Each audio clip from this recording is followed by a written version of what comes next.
Hi, this is Franz von Holzhausen, and you're listening to Ride the Lightning with Ryan McCaffrey, the Tesla unofficial podcast.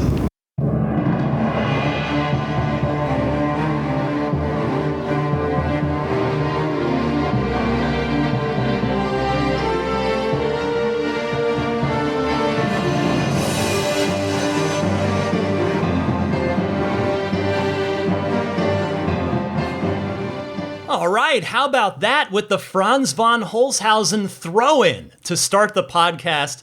I'm Ryan McCaffrey, joined as always here on Ride the Lightning, the weekly Tesla unofficial podcast, by my canine co-hosts, Daisy the Boxer and Zelina the future service dog. Well, I was so thrilled to get to go to the design studio and interview Franz von Holzhausen last week.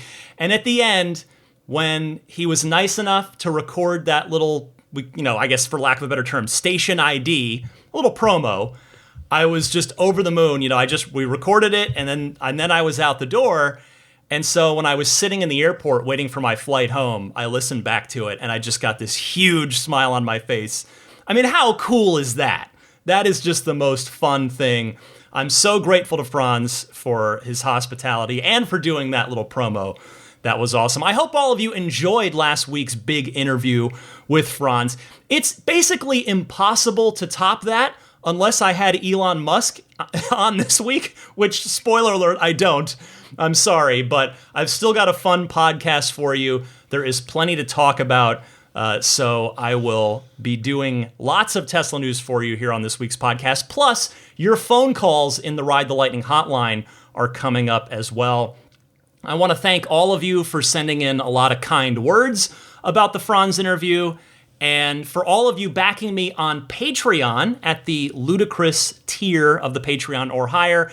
This week's weekly bonus lightning round mini episode was all about the behind the scenes of last week's Franz interview, kind of all the little bits and pieces that went into that day and making it happen. So you can check that out if you're interested on my Patreon page found at patreon.com/Tesla podcast.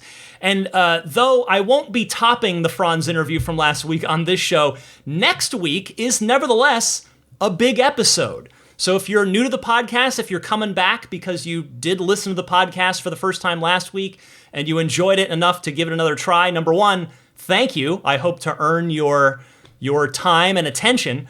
But yeah, next week is going to be the big quarterly earnings call recap and analysis episode. So I'll have quotes from Elon Musk and all of the Tesla executives. I'll have little sound clips of all of them, along with all the big news from the earnings call and the shareholder letter that gets sent out as well. So look forward to that next week. Now, speaking of my Franz interview, just one more thing. I promise I'm not gonna dwell on this for too long, but I did have a few takeaways from it that I thought I would share. Maybe they match up to yours and maybe they don't. Because, as you either knew or probably figured out from listening to the interview, Franz is more of a tight-lipped guy than Elon is. Franz knows what he is willing to reveal and what he isn't. So I knew that going in, having interviewed Franz before, back on episode 220. So I did my best to try and get Franz to talk around some stuff, even if he didn't want to speak directly to it. And so, as such, some of his answers to my questions last week, while not definitive direct answers, I thought nevertheless gave a pretty clear indication on what he's thinking and what Tesla is thus doing. So I've got 3 takeaways. I'll give them to you real quick before I get on with this week's Tesla news. Number 1, he said they're working on the next-gen Roadster in earnest. Those were his words. So therefore, I just don't think there's any hope of that car being delivered this year, which you may recall, 2023 is still the most up-to-date release window that we have for the new Roadster, and that comes from Elon Musk on, I think it was the first or second earnings call of last year, of 2022, when, and I'm paraphrasing here, he said this year, meaning 2022, is going to be all about scaling up production, and next year, meaning now this year, 2023, is going to be all about launching awesome new products, and he specifically mentioned the Tesla Semi, the Cybertruck, and the Roadster. But I think at this point, 2023 is not going to happen again for the Roadster, unfortunately, and instead it's cross your fingers for 2024. So we'll see how that goes. Takeaway number 2 from the Franz interview last week is that I don't think the turn indicator and gear selector stalks are going to get deleted on the Model 3 and Model Y, at least not anytime soon. You heard him, he basically said, if it ain't broke, don't fix it, with those two cars, the high volume cars that are just selling like crazy. They're very popular. So I would not expect any fairly radical driver interface change like that, because it is. You know, the S and the X, they took that leap. They deleted the stalks, they went with a yoke, now they've got the round wheel option, of course. But on the 3 and the Y, the mass market cars, it just doesn't seem like Tesla's going to take that risk based on Franz's statements last week. Takeaway number 3, on this same note, Project Highland, which is the heavily rumored, pretty well-sourced project to revamp the Model 3 in Q3 or Q4. Well, it's expected in Q3 in Giga Shanghai. We'll see when it comes to Fremont. But the project, the revamp of the Model 3 for later this year, I expect Project Highland will make very minimal changes to the Model 3's exterior when it does happen in the back half of this year. Perhaps a tweak to the front and rear end, because there have been some Tesla Model 3s with manufacturer California plates running around the San Francisco Bay Area with giant custom bras fit on the front and rear of the vehicles that they are covering something that they don't want us to see. And so it is entirely possible that there is some sort of tweaked appearance going on under there as part of Project Highland, but I just don't think we can expect any radical changes to the styling of the Model 3 when Project Highland goes into production. It's similar to what happened with the Model S and the Model X when those went out of production for a while and then came back in the second half of 2021 as the new Model S and Model X. They kept their same general appearance, but certainly did have a little bit of an exterior refresh, but nothing crazy. And so I think the changes to the Model 3 are going to be mostly under the skin, meaning the structural battery pack and the 4680 battery cells. If you've got any more takeaways, anything that you think Franz was alluding to or strongly hinting at, feel free to email me, teslapodcast@gmail.com, or call in if you like for a chance to be featured on an upcoming podcast. I will give you the call-in information later on when we get to the Ride the Lightning hotline. But now it is time to talk about this week's Tesla news. First up, Tesla has captured the U.S. luxury crown.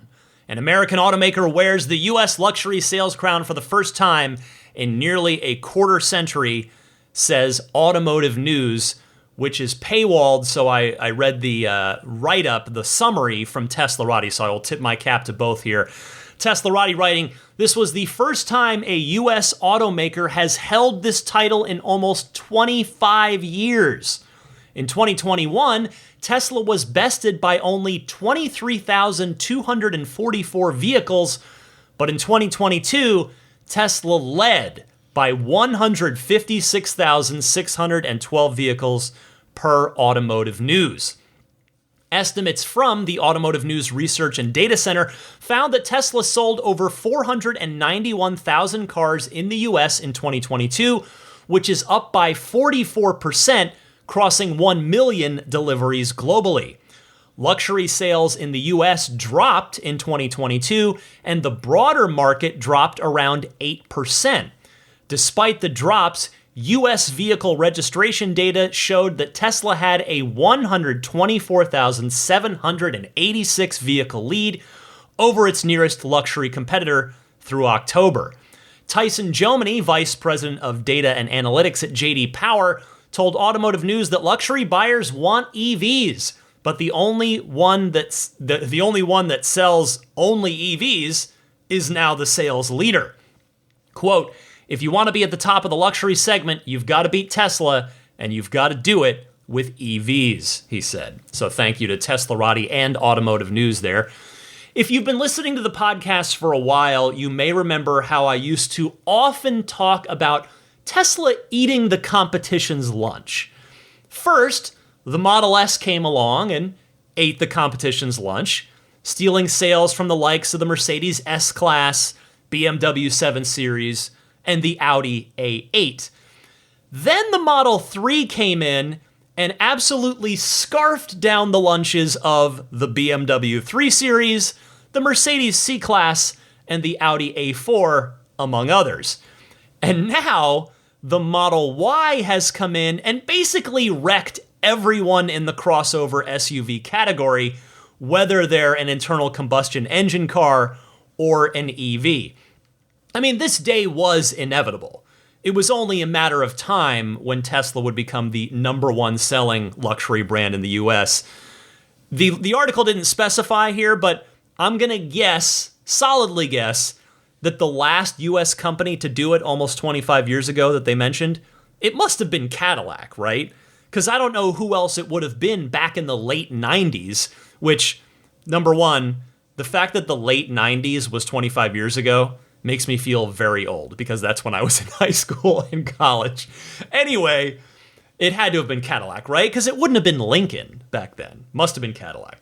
Anyway, last week's big price cuts, particularly the very large price cut on the Model Y, combined with the Model 3 and Model Y now qualifying for the federal tax credit, should mean that Tesla is not just going to keep the crown of top-selling luxury car brand in the US, but that lead is probably going to grow here in 2023. I mean, honestly, I would have bet money on that happening even before last week's drastic price changes. So again, as I like to do on this podcast, because it's important to stop and celebrate victories, and, we're fans, we're owners, but to acknowledge and celebrate the people that make this possible. So a well-deserved congratulations goes out to the entire Tesla team on this. And as you heard Franz say in my interview with him last week, the 3 and the Y still look modern and fresh. And they're doing so well that, again, if it ain't broke, don't fix it. Or I guess, if it ain't broke, just make it cheaper so that more people can afford your awesome thing. And that's exactly what Tesla is doing. Next up this week, we've got a new update from Elon Musk on FSD Beta version 11, or as it's going to be up to by the time we get our hands on it, version 11.3. Elon tweeting, quote, looks like version 11.3 will be ready for wide release in about 2 weeks. Many major improvements should start rolling out later this week. This is actually 2 tweets. I'm combining into one. Should start rolling out later this week, next week at the latest. And Elon added that he's most excited with this release about, quote, many small things. We're starting to make use of neural nets for vehicle navigation and control, not just vision. Well, the good news is later this week is now. I feel like I'm in Spaceballs. When will then be now? Soon. Anyway, next week might be now, depending on when you're listening to this podcast. But as always, Elon and 2 weeks is kind of a running joke at this point. But as such, it's still likely to be a little while before the majority of us that are in the FSD beta program get this in our cars, because it'll roll out to the Tesla employees first, then the quote-unquote famous beta testers, the people that are out there posting videos all the time, the Chuck Cooks of the world, and then if it's looking good, there aren't any bad bugs found, then it'll push out to the rest of us. That process typically takes around 2 to 3 weeks for us to get it, the bulk of us to get it, after those first 2 groups have received it. But still, this is going to be a very welcome update. I'm really excited for this one. We're nearing and I'm not trying to poke fun at Elon or make light of it, but we are nearing the 1 year mark of when Elon first started talking up version 11, and the big thing about it being the merging of the highway autopilot stack and the FSD city streets stack. It's going to be a massive undertaking. Obviously, I say that with no programming knowledge whatsoever, but the fact that it has been a year plus in the making indicates to me, a layperson, that yes, it is a massive undertaking. And I'm just really eager to see the results. I mean, I will caution everyone again, though, as excited, including myself, I'm talking to myself here. As much as I'm looking forward to this, when this first drops, be mentally prepared for it to be a slight step backwards from the legacy highway autopilot stack that we've all been using for years now. I'm not saying it will for sure be a step back, just that history suggests that it might be a little bit of a backtrack before it hopefully fairly quickly surges forward to be better than it ever was. I mean, hopefully it's going to be a smooth transition, but again, just in case it's not, because this is a big change, just be prepared for that. Next up this week, Tesla has released its latest vehicle safety report covering Q3 of 2022. This comes via Tesla's own website, where they write, "At Tesla, we believe that technology can help improve safety. That's why Tesla vehicles are engineered to be the safest cars in the world. We believe the unique combination of passive safety, active safety, and automated driver assistance is crucial for keeping not just Tesla drivers and passengers safe, but all drivers on the road. It's this notion that grounds every decision we make, from the design of our cars to the software we introduce to the features we offer every Tesla owner. While no car can prevent all accidents, we work every day to try and make them much less likely to occur. Active safety features come standard on all Tesla vehicles made after September of 2014 for an added layer of safety beyond the physical structure of each car. Because every Tesla is connected, we're able to use the billions of miles of real-world data from our global fleet, of which more than 9 billion have been driven with autopilot engaged, to understand the different ways accidents happen. We then develop features that can help Tesla drivers mitigate or avoid accidents. Through over-the-air software updates, we're able to introduce safety features and enhancements long after a car has been delivered, as well as release updated versions of existing safety features that take into account the most up-to-date real-world data collected by our fleet. In October of 2018, we began voluntarily releasing quarterly safety data in order to provide critical safety information about our vehicles to the public. And in July of 2019, we began voluntarily releasing annually updated data about vehicle fires as well.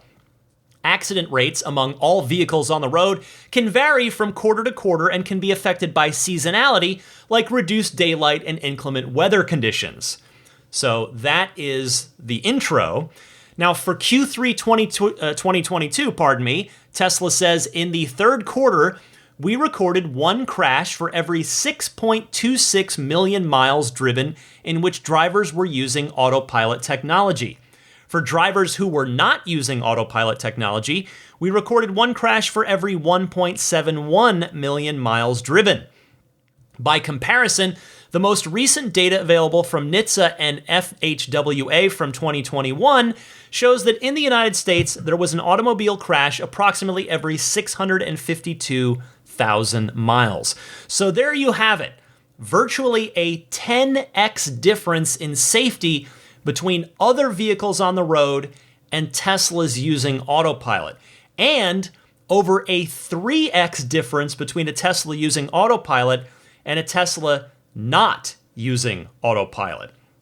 Interestingly, with this one, Tesla posted a bar graph on their blog here that shows the numbers that go back to when they first started tracking this, as you heard, back in Q3 of 2018.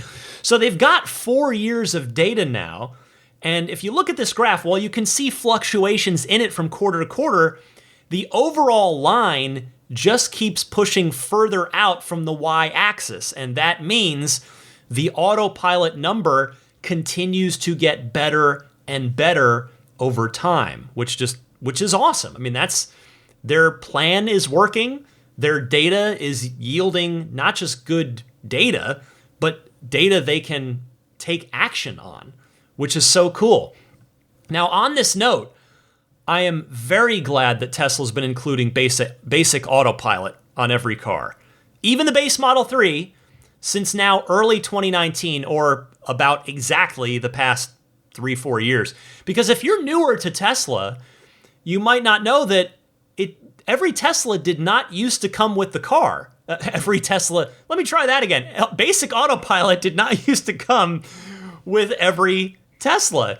If I recall correctly, it was a $2,000 option just for the basic form of it, and now that is bundled in. So it's just so useful, and it's such a difference maker on the highway, and especially on road trips. I speak from personal experience. I speak from reading the community and hearing feedback from you guys. It is awesome to have on a road trip. It just helps you. It really helps you really burn less mental energy to carry on your trip in a safe way. For me, I'm at the point where anytime I'm on the freeway, I'm on autopilot. And it's funny, when I'm kind of this point where when I see another Tesla on the freeway, which here in the San Francisco Bay Area is basically all the time, and sometimes I'm cruising on autopilot, and I'll see that it's obvious that the other Tesla isn't on autopilot because they're not taking like a robotically perfect line in the middle of the lane. So you can tell that's how they're not on autopilot. In my head, I go, why aren't you using autopilot? And I don't mean that in a mean way or anything. I'm just kind of genuinely curious why you wouldn't turn it on if you're just cruising down a straight highway. I mean, you've got it, use it. It just makes the drive a lot less stressful and more relaxing. And as I talked about on, what was that, 2 or 3 months ago now, maybe even a little longer, you may remember my story that I told you about where I was saved from getting sideswiped on the freeway by autopilot, or at least by the car's active safety features. I was, just to quickly recap, I was cruising down on autopilot in the second lane from the left, and there was a taxi cab driver who was either distracted or tired or something. I posted the clip of the Sentry footage on my Instagram, and you see it. He swerves over into my lane and is about to hit me, and the car actually jerked to the left because thankfully it saw there was no one in the left lane, and it totally saved me from getting sideswiped. So this stuff works, and it's just awesome. And as I was writing these notes up, I got to thinking more about this. I went, you know what? I'm going to make this the subject of this week's Patreon poll. So every week on my aforementioned Patreon, which is the way you can voluntarily choose to support the podcast, I put up a poll that I work into the following week's episode. And so this week, the question for all of you was, how often do you use autopilot? Nearly 200 respondents, and a reminder, you do not need to be backing me on Patreon in order to respond to the poll. I have that just open to the public, because the larger the data sample on that, the better quality the results. So I invite everybody to come in each week to vote in the poll. I put them up every Tuesday night. Anyway, the choices were every chance I get, most of the time, but there are certain spots where it routinely exhibits undesirable behavior, conditionally, such as only at night or only during the day, etc., only in heavy traffic, rarely, or never / I don't have autopilot on my Tesla. And 41% of respondents said most of the time, but there are certain spots where it routinely exhibits undesirable behavior. 29% said every chance I get. So that means the sample here is 70% of you use it a lot, which means you're like me. You use it quite a bit. So I thought that was a really interesting poll this week. The data was worthwhile data, I thought. So thanks to everybody that voted in that one. Next up this week, Tesla has cracked Brand Finance's list of the world's top 25 most valuable brand rankings. In fact, Tesla's not just on the top 25, they're in the top 10. This story comes via Tesla insider Sawyer Merritt, who posted this on his Twitter account, so a tip of the cap to him. And he writes, Tesla is up 19 spots this year to number 9 in Brand Finance's 2023 World's Top 25 Most Valuable Brand Rankings. Quote, the public still sees Tesla as significantly more innovative and sustainable in a global brand equity monitor study, a fact that outweighs the latest headlines about Tesla's mercurial CEO, they said. Tesla has seen a 433% increase in its brand value in the last 3 years. For context, because you're probably curious just as I was, the highest ranked automaker on the list is Tesla, yes. Mercedes is the next one. They fell 1 spot to number 16, so 7 behind Tesla. Toyota fell 7 spots down to number 19. BMW moved up 6 spots to number 33. Porsche moved up 6 spots as well to number 40. Volkswagen down 14 spots to number 47. Honda dropping 15 spots to number 71. Ford down 10 spots to number 86. GM not on the list. And if you're curious about the overall list and who's ahead of Tesla, not just other automakers, numbers 1 through 8 are Amazon, Apple, Google, Microsoft, Walmart, Samsung, ICBC, and Verizon. Facebook is number 14 behind Tesla, and Disney is number 23. So thought that was kind of interesting. And, I thought it's kind of crazy how almost the entire top 10 are tech companies. And by the way, I'm including Tesla in that. Tesla is every bit a tech company as they are a car company. And I don't think that's a hot take. But again, to me, this is one of those let's pull back to the 10,000-foot view kind of moments. And I want you to pull back to that 10,000-foot view and think about where Tesla was just 5 years ago as the Model 3 had recently started production. They were ascending, but still very much a niche luxury EV automaker. Then, the next thought exercise, let's go back 5 years before that to when the Model S was just starting out and no one really knew about Tesla at all, let alone respected them or valued them as a brand. So again, that's just 10 short years ago. Then go back 5 years before that to when the original Roadster had just come out, and they were basically a startup with a dream. And I ask you to go back that far, and now we can come back to the present to say this.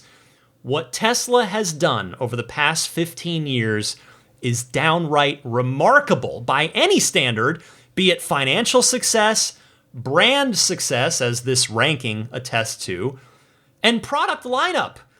What was one proof of concept low volume sports car is now a 4-vehicle lineup featuring 4 of the very best vehicles in the world, 2 of which are high volume, not just in each of those 4 vehicles' respective classes, but I'm talking overall. These are 4 of the best vehicles on the road, period.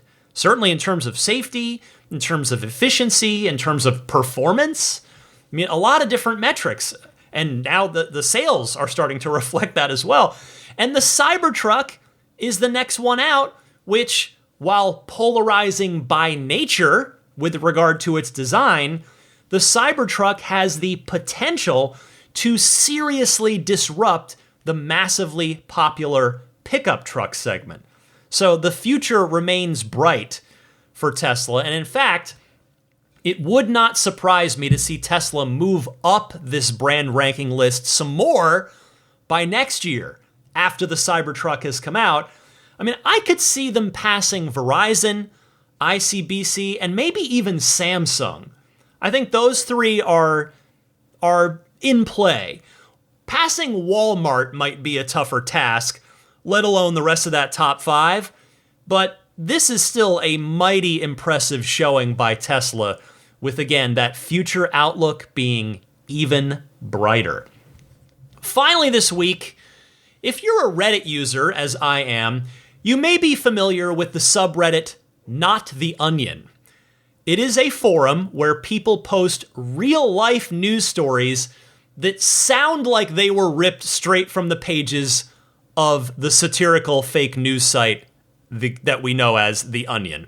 Well, we've got our own Not the Onion story this week here on Ride the Lightning.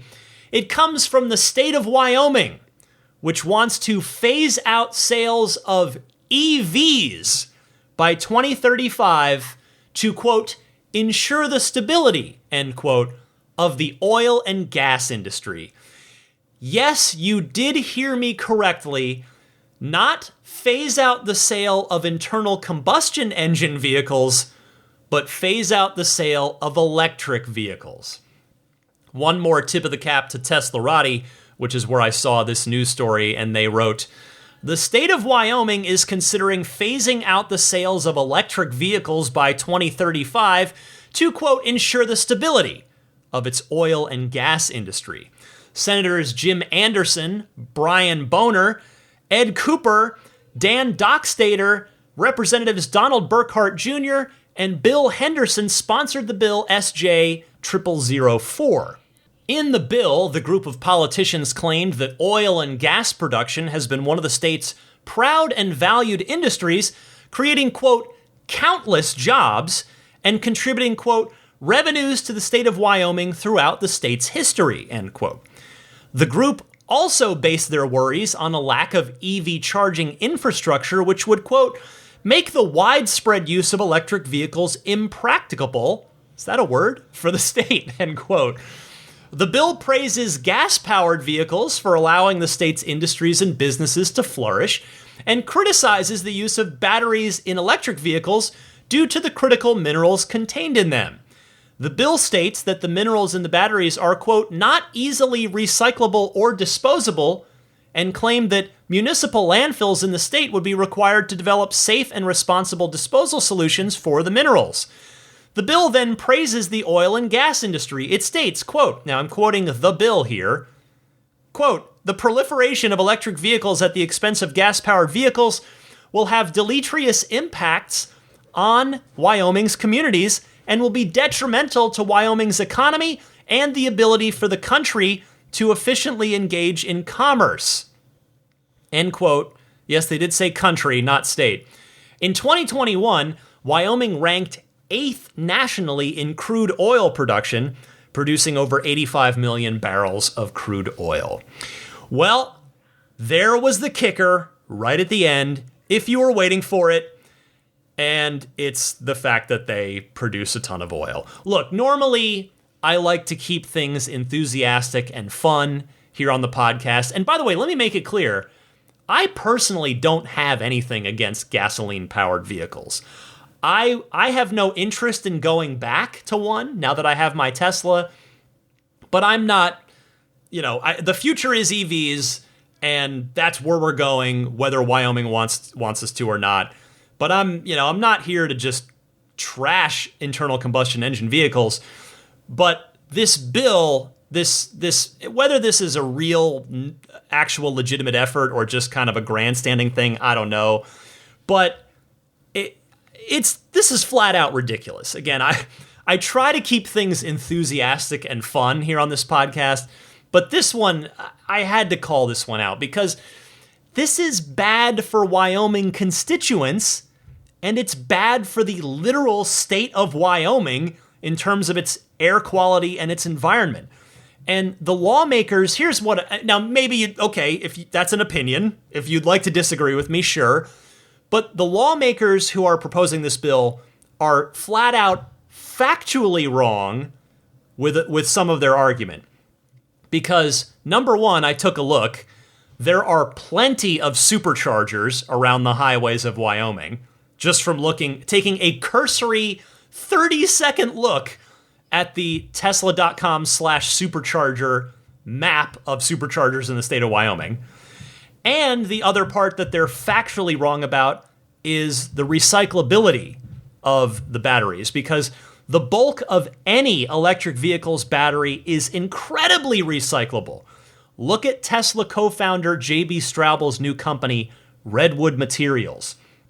They exist to recycle batteries from electric vehicles, and JB himself is very recently on the record stating how almost every component of a spent EV battery can be reused not just once, but in fact hundreds, if not thousands of times.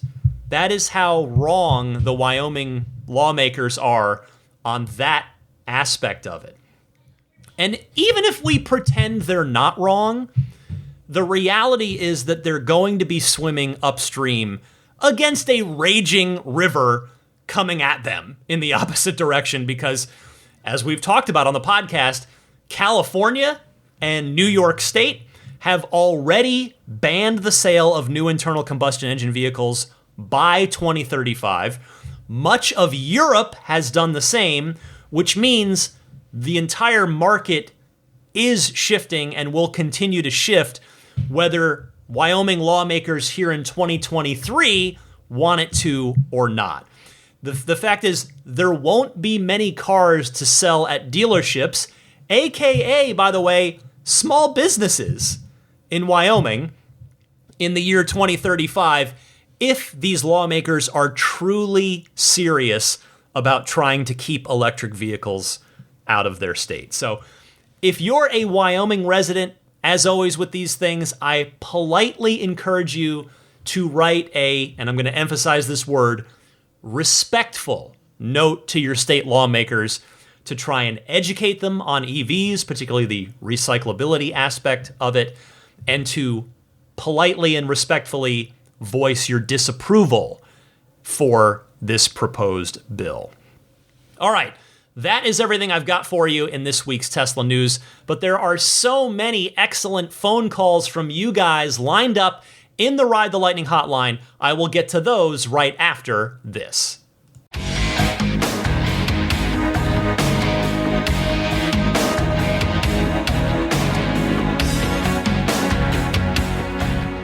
Welcome to the Ride the Lightning hotline. It is your chance to be featured on the podcast. All you got to do is call in and leave me your Tesla question, comment, or discussion topic. There are two easy ways that you can call in. Either use your smartphone's built-in voice recording software, record the question. Please try to keep it to 90 seconds or less so that I can get to as many people each week as possible. And then email that file to me at teslapodcast@gmail.com. Or you can take that same 90-second or less question and just call in and leave a message on the Ride the Lightning hotline. It's a toll-free number you can dial anytime, and that number is 1-888-989-8752. Again, that's 1-888-989-TSLA. And if you know someone special with an upcoming birthday, anniversary, graduation, or some other special occasion, you can give them a unique gift of recorded voices from friends and family telling them why they're special. The recordings can be podcasted or put onto a keepsake. Visit lifeonrecord.com to learn more. Kicking us off this week is Rich from Kansas. Hi, Ryan. This is Rich from Olathe, Kansas. I have an idea for Tesla that I think really needs to be implemented. I've been driving a Tesla for the last 4 or 5 years, a 2012 Model S, so I have not had the experience with autopilot, but this year we went ahead and got a Austin-built Model Y, long range, and I've been doing quite a bit of testing with FSD just to see what the technology is about. One problem I see with it is in the neighborhood, I preach to my kids that they do not go over the speed limit in our neighborhood. It's too risky with kids and families and cars and dogs out in the roads there. That speed limit is to be under. There's also roads that are you can safely go faster than the speed limit, So one thing I'd like to propose to Tesla is to sort of do what they have done with the automatic air suspension on the Model S, that it is geo-based. So when I set a speed limit on the for a certain road to go a certain speed, that it remembers that, because I only want to go 15 miles per hour in my neighborhood.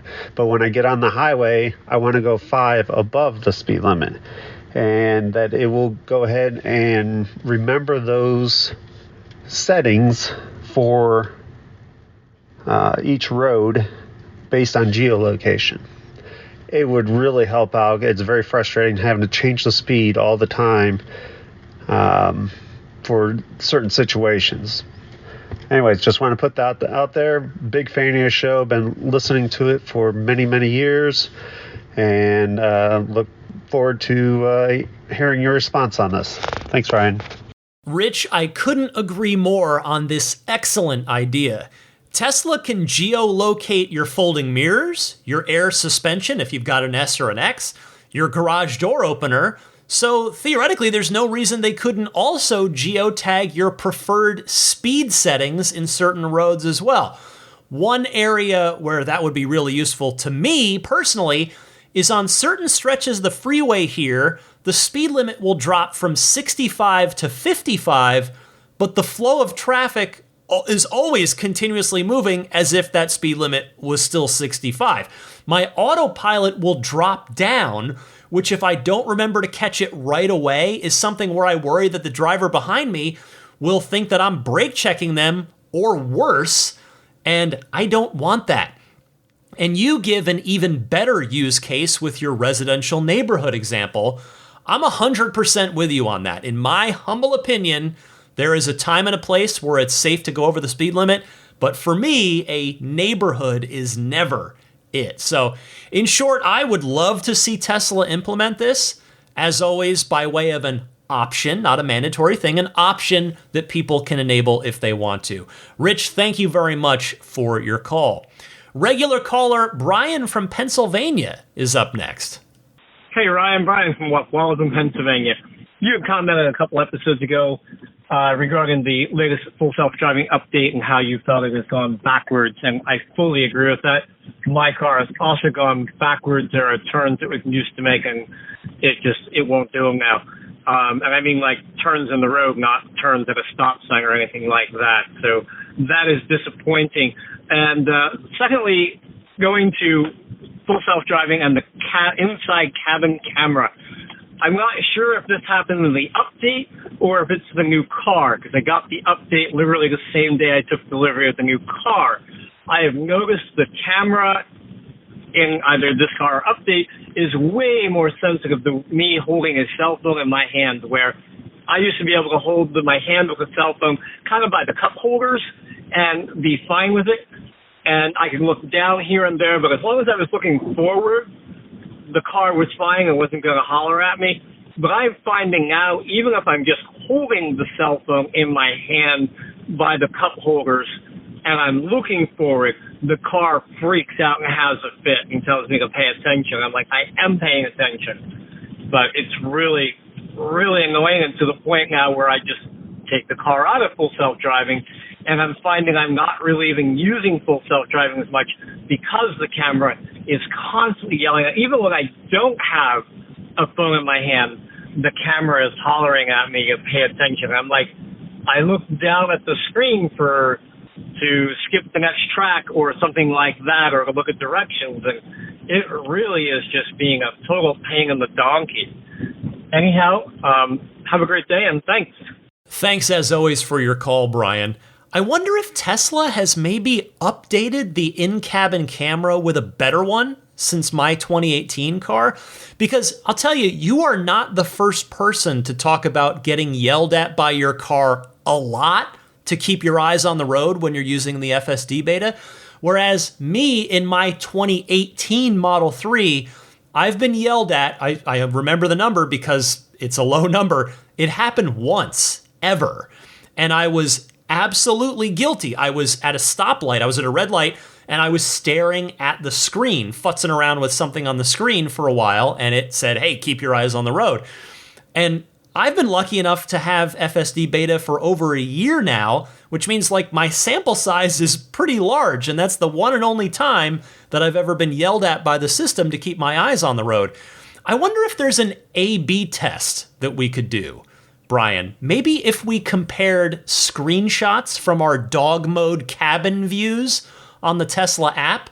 Feel free to email a picture of yours to me, and I'll email you a picture of mine back. I actually just posted one on my Instagram because, that's a pretty new feature. It came in the holiday update, and I happened to be running an errand in somewhere and had Daisy in the car with me, and I put it in dog mode and went inside. And while I was in there, I pulled up the app and checked on Daisy through the camera, and it's like, yeah, I can see her pretty well, and maybe that's a good way. And just take a screen grab on your phone, and maybe we can just exchange screen grabs and see if yours is like noticeably clearer as a much newer car, and maybe that's why it's yelling at you more, because it's got a clearer look at your eyes. I don't know. Jim from Glendale, California. You, sir, are next. Hi, Ryan. This is Jim from Glendale, California. I have a 2020 Model Y and was thinking of subscribing to FSD for a month just so I can get a first-hand experience. If I purchase it, will I be able to use it right away and not have to wait to be accepted into a beta program or wait to get a safety score?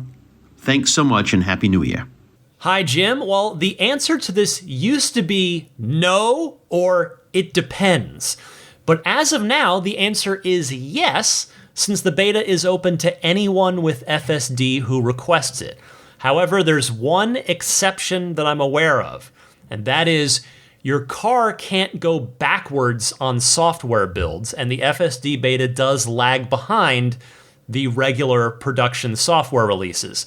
So check and see what version you have, which you can easily do in your Tesla app. Just scroll to the bottom, the very bottom of that first page of the Tesla app, and it'll show you what software version you have.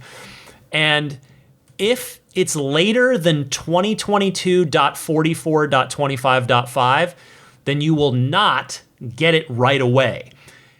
If it's that version or earlier, you should. And if it turns out you've got a later build, wait until the next FSD build drops. It's expected in the next couple of weeks, as you heard earlier, the 11.3, and then do your 1 month subscription. So I hope that helps, Jim. Good luck.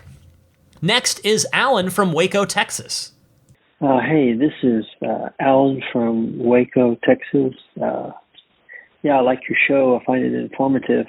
I have an observation on tire pressure. The little sticker on the door that indicates the tire pressure says 42 cold pressure front and rear, and that's what I'd always used. And just recently, on the page that shows the diagram of the car and the current pressures, there's a little note that recommends front 46 and rear 48. And I'm pretty sure that it wasn't there until recently, unless somehow I'm missing it. But this is pretty significant. It's a big difference in recommended tire pressure, unless I've missed something. But I don't know if anybody else has observed this. And I'm trying to use the higher pressures that are recommended on the screen there. I assume that's what Tesla is recommending now. But just wanted to bring that up and see if you have any input or your other listeners. I like the show. Thank you. Hey, Alan, thanks for your call. Well, speaking of things that got added in that big holiday update, like being able to check on your dog in dog mode through the Tesla app and the in-cabin camera, I also noticed that got added to the UI with the holiday update as well, the tire pressure thing you're talking about. And it is a good thing to have on there, in my opinion. I'm not sure which Tesla you have and which wheel size and thus tire size you have and recommended tire pressure, but yes, I agree that following the recommendation on the screen is probably the best way to go. Running higher PSI is going to increase efficiency a little bit, which is probably why Tesla is suggesting it. So happy electric motoring, Alan. Appreciate the call. Sang from California is next. Hey, Ryan. This is Sang from California. Long time, first time. Thanks so much for the show. I love listening to it every week. Last month, I sold my 2019 Model 3 Standard Range Plus in anticipation of getting a 2023 Model Y long-range all-wheel drive. So with the new discounted pricing, I'm ready to pull the trigger. But I've been waiting for two things. First, I'm waiting for the return of radar. And secondly, I'm waiting for the 4680 cells to trickle into the long-range Model Ys. So question is, with the new pricing, I'm inclined to place my order immediately, but I'm worried that with the currently estimated January through March delivery dates, that the car would be manufactured before the radar or the new cells happens. So is it correct that I can place my order today and then delay the delivery date by up to 3 months once I get the confirmation that the car is being produced? And the second question is just in general about the 4680 cells. I'm kind of sensing that they're the next generation platform for the battery technology, but some of the outside early tests are showing less energy density than the 2170s. So personally, would you wait for the 4680s to make it to the long-range Model Ys, or would you go ahead and just stick with the tried and true 2170s? Thanks so much. Bye. Sang, I appreciate your call and your kind words. Thank you very much.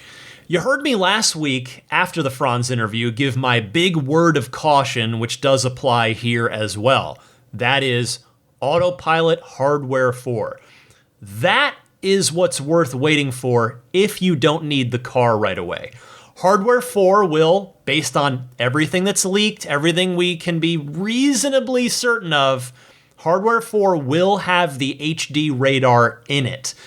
Personally, I wouldn't worry about the 4680s because they seem to be more beneficial to Tesla in terms of the lower cost of production than they are to the end user, at least in how they're being used in the Model Y so far. In time, such as in the Cybertruck later this year, they're going to be more potent than what we've seen so far. And the good news is that you're going to get a great car no matter if you take delivery tomorrow or in 6 months from now. So, Sang, have fun with this win-win decision that you've got here. I've got time for one more call this week. It comes from Ken in Columbus, Ohio. Hi, Ryan. This is Ken from Columbus, Ohio. I was calling to let you know about my Tesla story this past month. My family went on vacation back in December for Christmas. We ended up test driving a Model Y because I told my wife I thought it'd be fun, and she absolutely fell in love with it. And it happened to be right before Christmas when they were offering that $7,500 discount and the supercharger miles. So after one test drive, she was sold, and we ended up getting our Model Y while we were on vacation in Florida. And we live in Ohio, so we had to get it insured and registered in that state. And then we had to drive two vehicles back up through cold and snow back to Ohio. And we made it and love the car, but there's a few issues that are things that are bothering me, I should say. Obviously, the price cut that just happened, that's kind of disheartening because we felt like we made a good purchase decision and getting a better deal, but that's a pretty significant cut that makes it hard to feel good about that deal we just got. So I wanted to propose maybe a solution or something that Tesla could do to, I guess, make me feel okay about the purchase I just made. And I was thinking, why couldn't they give FSD to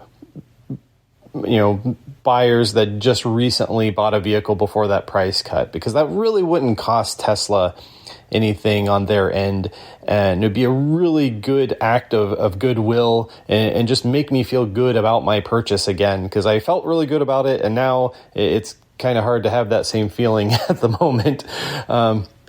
Also, I was wondering if they could just give us an indication of when some of those features would come back, like the parking features that the ultrasonic sensors were able to help in making that work. So I know that those are promised to come back, but we don't really know when. And also, if they could just let us know if the hardware 4.0 is something that could be retrofitted into vehicles, especially us recent Tesla owners, just to give us some peace of mind and some confidence in our purchase. So anyway, that's all I've got for you now, Ryan. Great podcast, and I look forward to the next one. Bye. Well, Ken, that is a heck of a story. You and your wife are clearly adventurous people if you were up for buying a car while on vacation a couple thousand miles away, thus meaning you'd have to drive 2 cars back home. I salute you, by the way. As to what to do for folks like yourself who fell just on the wrong side of the price cut, you are not the first person in the Tesla community to propose FSD as a make good. And there's a really good reason for that, because it's a fair suggestion. You're right that it doesn't really cost the company anything, and the number of people affected is probably in the single-digit thousands, if I had to guess, meaning under 10,000. I mean, that's like 2 days of vehicle production for Tesla at this point. I suppose the one speed bump that still comes to mind is this. Where do you draw the line on that, right? And I say that with nothing but politeness and respect. But if you offer it to people who took delivery within 30 days of the price cut, what about the people who were 31 days prior? Somebody's always going to be unhappy, right? But again, please don't take this to mean that I'm taking Tesla's side. I do agree with you.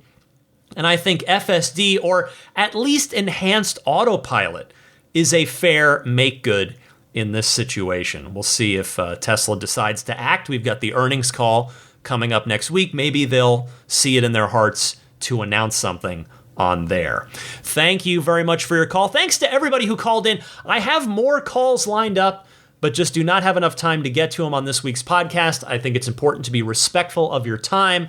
We are surging towards that 1 hour mark, so I will get to more calls as soon as I can. Feel free to keep them coming, though. If you heard something in the podcast that you'd like to respond to, or you just have a Tesla question, comment, or discussion topic, I gave you the call-in instructions at the top of this segment. I would love to hear from you. Stick with me. I am not quite done. I've got a little bit more Ride the Lightning coming up for you right after this. This is Steve Downs, the voice of Master Chief Sierra 117. You're listening to Ride the Lightning, the Tesla unofficial podcast. You know, that Cybertruck looks a lot like a warthog, doesn't it? Master Chief, out. As for what's going on with me and my car in my Tesla life, the rain has finally stopped here in the San Francisco Bay Area. It's been raining for basically since the day after Christmas. Not quite every day, but often enough where washing the car just hasn't made any sense. We finally have clear skies in the forecast. I'm going to get this thing clean, and that is going to feel very, very good to see my car clean again. The other big thing going on this week, I am pleased to report that Daisy, the boxer over here, got her stitches out this week. She had a just very minor procedure, and everything was fine, but she had some stitches. They came out, so she and Zelina can finally play again. They had been going nuts having to be kept apart for the past week and a half, and quite frankly, it was driving my wife and I nuts too, having to keep them separated and just play traffic cop. It was like, where's one? Where's the other one? Okay, Anyway, so that feels good to have a more normal household again. As for an entertainment recommendation, I've got an interesting one for you this week. I was driving in my Tesla this week, and Greta Van Fleet, the band Greta Van Fleet, came on the Slacker, my Tesla streaming service there. And I like Greta Van Fleet. I have their first album. If you're not familiar, they are a throwback rock band. They sound almost literally like early Led Zeppelin in what I think is a really good way. I'm definitely a fan of their first album. And I just hadn't really heard their second album, which came out in 2021. A song came on, it was great. I went and looked up the rest of the album. It is awesome. It is an absolute banger from start to finish. So I think it's better than the first album. I'm going to recommend, if you just are in the mood for a throwback rock album, check out Greta Van Fleet, and the album is called The Battle at Garden's Gate. How about a pro tip of the week? When your fellow owners and enthusiasts call in with a Tesla recommendation of some kind, something that's not obvious, not in the manual, that can enhance your Tesla experience. This one comes from a regular caller, Robert from Texas. Take it away, Robert. Hey, Ryan, it's Robert from Texas. I've got a pro tip of the week. Obviously, we'll see if you use it or not. It really only applies to the new Tesla phone chargers in the new Model X and new Model S. And hopefully those new chargers, wireless chargers, make their way into, the Y and the 3 later. But what I find is when I put my phone straight down on the charger and just let it sit, a lot of times the charging doesn't catch. And the pro tip of the week is basically just if you turn the phone diagonal, so in the same square slot, you turn it diagonal to the right, and the right top of the phone is hitting the side, and the bottom left of the phone is hitting the left side. Then basically every time I do that, the charging is 100% always starts. So just a tip there. I don't know if other people are having the same issue, but that might help them. Thanks. Bye. Much appreciated, Robert. I hadn't heard of any widespread issues with the wireless phone chargers in the new S and X, but I'm certainly not suggesting that it hasn't given you trouble. So I am glad to put this out there in case other owners of the new S or X happen to run into this. Thank you very much. And again, if anybody else out there has a pro tip of the week that you'd like to share with me and your fellow Tesla owners and enthusiasts, please call in with it. Just call in just like we're calling into the regular Ride the Lightning hotline, and it will find its way to me. And I gave you the call-in instructions for that a little earlier in the podcast. Before I go, I want to mention some friends of the podcast that can perhaps be of use to you. I will start with abstractocean.com. They have dozens upon dozens, probably hundreds, I would say, of excellent aftermarket Tesla accessories for all 4 Teslas, S, X, 3, and Y. A couple of good examples: the rear footwell lighting kit to put a nice little accent light underneath the raised front seats of the Model Y. So if you're sitting in the second row of the Model Y, you get, just a little more of a premium look there. I'm a big fan of that. There's also the custom fit 4th generation tempered glass screen protectors for the Model 3 and the Model Y that use an antimicrobial coating and aluminosilicate glass, which is the same stuff that Corning Glass uses on Gorilla Glass. So check all that out. Easy shipping, easy installation on all that. And there's just so much more. So take a look, abstractocean.com, browse by whichever Tesla you have, and then whichever stuff you like, throw it into your online shopping cart. And then when you get to checkout, use the coupon code RTLPodcast to get 15% off of your first order. Again, that's RTL Podcast, all one word. There are no spaces in that coupon code. Next up, don't forget about the snap plate for, again, all 4 Teslas. You can get yours at everyamp.com/RTL. This is the front license plate bracket that I highly recommend using instead of the one that Tesla gives you, because the one that Tesla gives you adheses to the car with tape. And if you ever want to take it off, it's going to leave behind a really horrible tape residue. I have seen ones that have been removed by their owners, and yeah, it's not pretty when it comes off. So grab a snap plate. What's nice is it's a clean, minimalist design, blends really nicely with the front end of the Tesla when it's installed.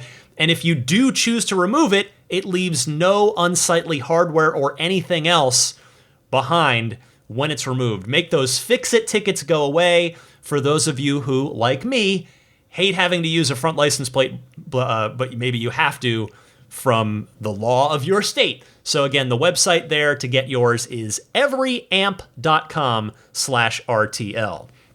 Meanwhile, budgetsafesolar.com. I continue to await. I'm in my 4 to 6 week window of waiting for active permission to operate, I should say, of my solar panels that Budget Safe Solar installed for me late last year. You're going to check Tesla if you're interested in solar, of course, at the Tesla solar system, but it didn't work out for me. I needed a more, shall we say, custom approach given the shape, size, and just setup of my house. So I went with budgetsafesolar.com. Contact them today. Maybe it's just a second option. Maybe you're going to end up going with Tesla, but if you don't, they will take good care of you. So check them out, budgetsafesolar.com. If you do proceed with an installation, a solar installation at your home or business, please use the referral code RTL. Meanwhile, if you and your car are going to be in the greater San Francisco Bay Area, treat your car to a spa day at Immaculate Reflections. My detailer that I use, Jeff McGovern is the name of the owner and master detailer there, and he is a master detailer. This guy does incredible work. If you ever see my car, you'll get to see a rolling example, but you can check out his work on his, Yelp page. You could take a look there, yelp.com/Immaculate Reflections. You can check out his Instagram. His handle is Immaculate_Reflections, and his website, which if you do want to book in services with him, such as paint correction, paint protection film on some or all of the car, and or ceramic coating, you can book in and get in touch through his website, which is irdetailing.com. And when you do reach out, mention that you're a Ride the Lightning listener and politely say, may I please have the Ride the Lightning discount? Jeff will kindly respond to you, yes, you may. So listeners of this podcast get a discount at Immaculate Reflections, so do take advantage of that. Next up, puretesla.com/RTL, your one-stop shop for your dash cam and Sentry mode setups. They use a micro SD-based solution, which is going to be a longer-term, more reliable setup than the little Tesla logo USB flash memory stick that they give you with your car nowadays. It's just $49 for a 128 gigabyte kit, or $69 if you'd like to step up to a 256 gigabyte kit. Comes fully formatted, ready to go. Take it straight out of the package, plug it right into your car. Works with Mac or PC when you want to take the drive out and plug it in and check the footage. Free shipping anywhere in the US, but they will ship anywhere worldwide as well. So check them out, puretesla.com/RTL. Finally, my Patreon, I mentioned it briefly at the top, but this podcast will always be free. It comes out every single Sunday at 9 a.m. Eastern, 6 a.m. Pacific. I've got the receipts to prove it, going all the way back to 2015. Very proud of the fact that this podcast is there for you reliably every Sunday. But all I ask in return is that maybe today, maybe tomorrow, maybe next week, you humbly consider supporting me, which you can do on my Patreon page, found again at patreon.com/Tesla podcast. The pledge tiers all have perks and bonuses associated with them. So the base level tier is this, I call it the sport tier, named after the sport driving mode in the Model 3 Performance. And that's just $5 a month. And that will get you, in addition to knowing you're supporting my efforts here on the podcast, you'll get early access to each week's episode as well. If you step up to the $10 a month tier, which is that ludicrous mode tier, that will get you the early access each week and that weekly bonus mini episode that I plugged at the top, which again, this past week was the behind the scenes of my Franz interview. So there's now 31 of those, I think. So once you pledge, you have access to the entire back catalog of those. The pledge tiers go up from there, and the perks and bonuses all stack. So the more you support, the more perks and bonuses you get. So again, you can check that out at patreon.com/Tesla podcast. If you're not already subscribing to /following this podcast, That is the free way to just make sure that the podcast comes to you each week rather than you having to go seek it out. I'm on all the major podcast services, I think I'm on all the major ones, but specifically Apple Podcasts, Google Podcasts, Stitcher, TuneIn, Spotify. I'm on all of those, so if you use any of those, just subscribe to the podcast.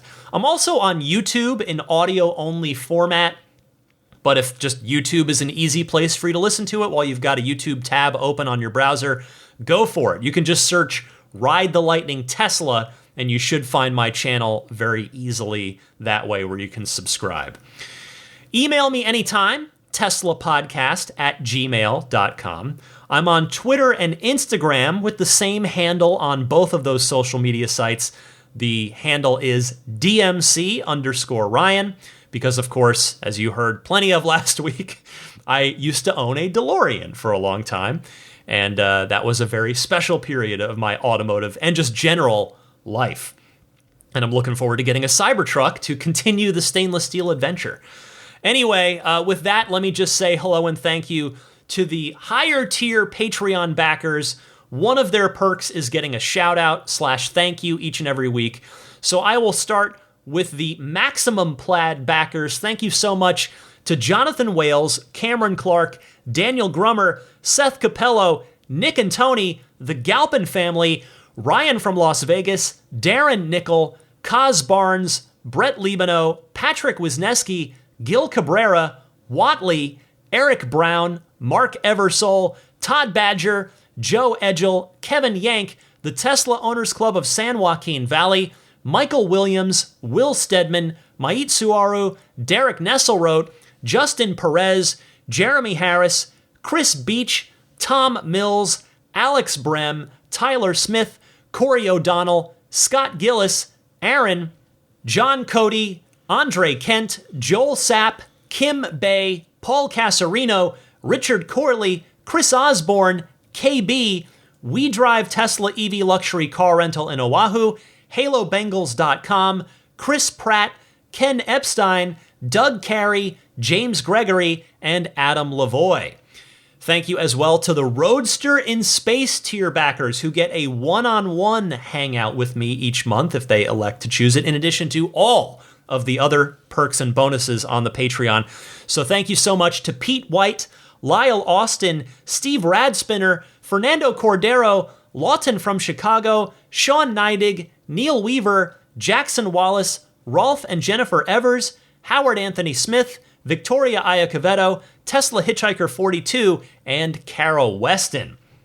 Finally, a big thank you goes out to the grandfathered in plaid level supporters. The plaid tier is no more, but these folks are kind enough to continue backing at that level, and so they continue to be grandfathered in on all the perks and bonuses associated with that, which does include the shout out. So thank you very much to George Cassiopo, David Brander, Logan Willis, Jason Chalukas, Peter Chalet, Eric Randolph, Dory and Steve Guberman, the Tesla Owners of Taiwan, Ron Lee, Charlie Gillespie, David Perella, Dennis Peak, Jeff Angwin, Chase Cabanillas, the Lydia family, Aaron Altschul, Jared Brown, Jerome Strack, Jamie Dalton, the Tesla Owners East Bay Club, Mike and Barbara from Louisville, David J. Howes, Travis Krenzel, Matt Nixon, the Tesla Owners Club of Wisconsin, Jonathan Zalesny, Ish, not Elon Musk, in quotes, T. Kirk Lowry,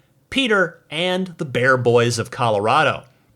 Thank you all so much for taking the time to listen. Your time is your most valuable thing, in my humble opinion, so the fact that you would voluntarily choose to spend an hour plus of it each week listening to my podcast, celebrating and enjoying all things Tesla, I do sincerely appreciate it. So thank you very much for sticking with me week in and week out here on Ride the Lightning. And with that, it is time to roll. So again, next week, big show.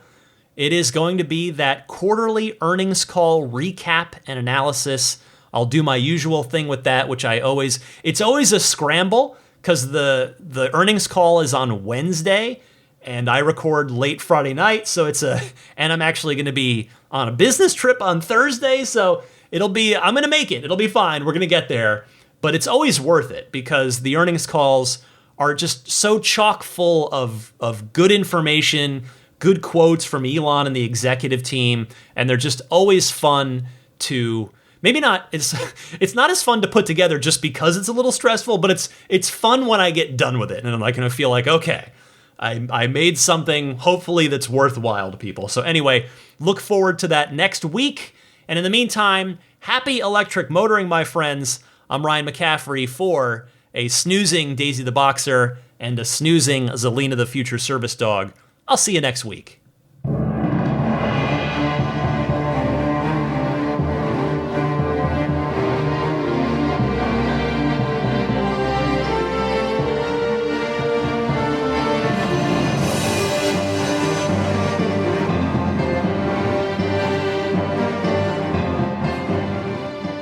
I mean, I think a Tesla is the most fun thing you could possibly buy ever.